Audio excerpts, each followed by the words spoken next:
স্ত্রীকে কখনো মা বাপ সন্তান সন্ততির সামনে কোনো ভুল ত্রুটি হলে শাসন করবেন না। একা নিয়ে বুকে জড়িয়ে ধরে তার সমস্ত নেক কাজের স্বীকৃতি দিয়ে তারপরে বলবো যে এরকম একটা বিষয় আমি দুঃখ পাই নাই, তবে আমি চাই যে এটা তুমি কারেকশন করে নাও এবং আমি আল্লাহর দরবারে তোমার জন্য দোয়া করব। মাথায় হাত রেখে একটু দোয়া করে দেন। এর চাইতে বড় আর কোনো শাসন হয় না। কিন্তু আপনি যদি মাকে খুশি করতে গিয়ে মায়ের সামনে তাকে ধমক দেন, তার ব্যক্তিত্বের উপর আপনি তীর ছুঁড়েছেন, আঘাত দিয়েছেন, সে ফুঁসে উঠবে। সে বলবে সব উজাড় করে তোমার এই সংসারে দিলাম, আজকে তুমিই না আমাকে এইভাবে বেইজ্জত করলে। সে মানুষ তো, তার মানবিক রিয়াকশন হবে। কাজ করবো না আমরা কেউ।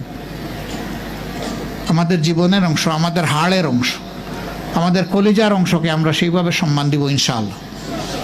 আমরা ভালোবাসবো সে আমার স্ত্রী, আমরা শ্রদ্ধা করবো সে আমার সন্তান।